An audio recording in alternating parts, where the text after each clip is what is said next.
All right, we are ready to dig in to the next part of teaching kind kids, and that comes down to praise and encouragement. Now, this might sound a little oxymoronic because in the very beginning I said, kindness is all about not needing the reward, not needing the praise, doing it for intrinsic reasons, and that is true. But when we're teaching kids how to be kind, especially our youngest kiddos, our pre-K, our kinders, our firsts, and when we have a student who maybe has never seen much kindness or is really struggling to be kind, then we can really use this as positive reinforcement to encourage the behaviors that we want. And then we can wean them off of needing it.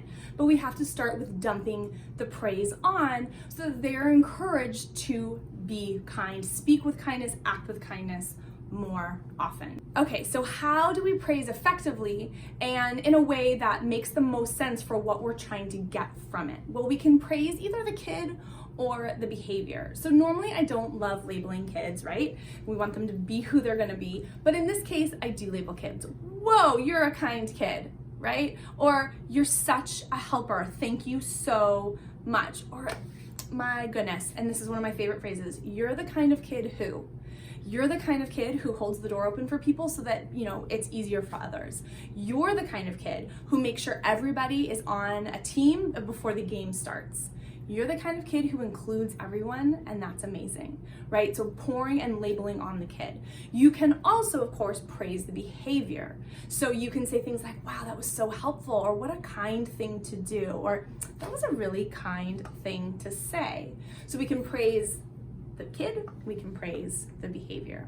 We can also, besides the verbal praise, we can, as this is part of weaning them off of it, we can then give them visual praise. So we can give them a thumbs up, we can give them like a little nod, I saw this, right? I see you, I see what you did, I really liked it. However, you could give them the class handshake that you came up with, whatever it is that you can start to slowly wean them off of needing that verbal praise. But in the beginning, you're going to tell, whoa, that was such a kind thing to do, that's amazing. And we all know that when we're trying to get the whole class to do something, if you find the one kid who's doing it and you make a big deal out of it, everybody's gonna do it quickly, right? Especially for our younger kiddos.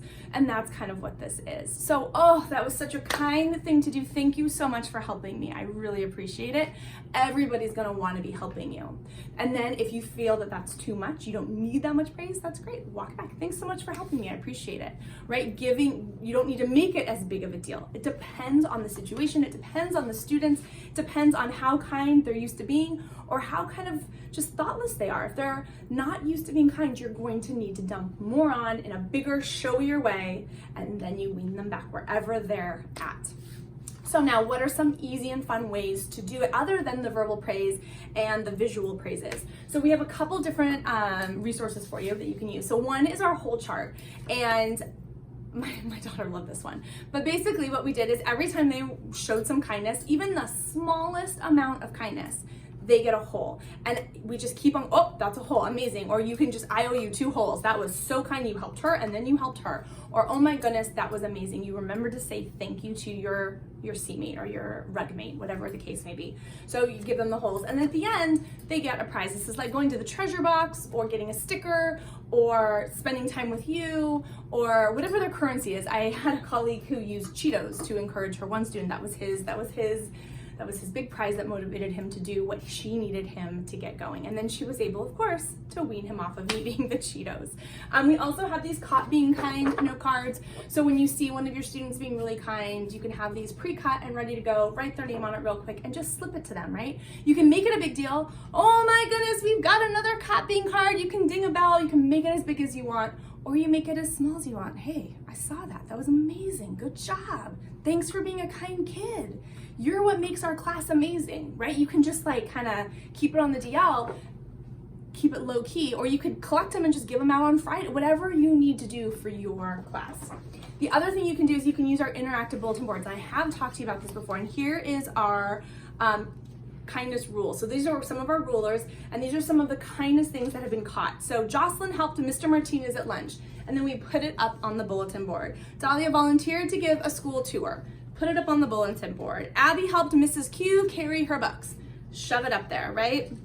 Brayden stood up for a friend. Amazing, super kind, super brave, awesome kindness. So you can use our interactive bulletin boards. And like I said, I have one for every single month of the year, but these I'm gonna send to you.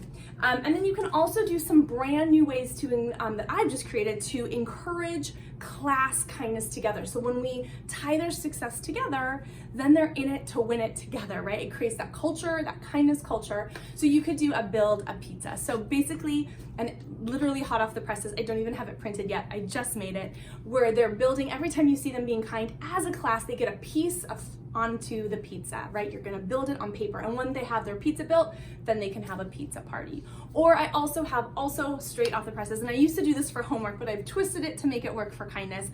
When I see kindness as a class, how they're working together and they're being amazing together, they're gonna get an ingredient to some sweet treat. So say it's brownies. So they're gonna get cocoa powder. And then the next time I see it, they're gonna get flowers, little pieces of paper. When they have all the ingredients, I'm either gonna make or buy brownies. I love to bake, so I would make them, but you could easily buy them, right? And I have them for cupcakes and cookies and gingerbread and Rice Krispie treats. Once they get the ingredients, because they're being sweet, I'm going to reward them with sweetness. Now again, do they need this treat to be kind? No, of course not. We don't want them to associate all the time for the rest of their lives, when you're kind, you get a prize. But we're trying to connect kindness with feeling good about yourself, and it feels great. And what goes around comes around, and we're gonna reward the behavior that we want to see more often. And then again, we're going to wean them off of needing it. Hey, I saw that, that was a really good job. You were really kind. Or awesome, right? And we can wean them off of the behaviors that of needing that praise. Hey, we're gonna be kind because it feels good to be kind, but also you're kind almost all the time, so we're gonna have a pizza party as a class because you're an awesome class, right? So you can spin it so that it's about being a class and it being that community and having that culture that supports each other and cheers each other on and roots for each other and lets each other try new things without teasing, right? Or raises their hand and they let each other be wrong without being mean about it. That's a huge thing. And if we can praise that and reward that, then they know that that's behavior that should continue into their lives. Okay, so the next video, I'm going to show you how to use one of my favorite methods for intentionally teaching kids to be more thoughtful, and we're going to use this right behind me. I'll see you in there.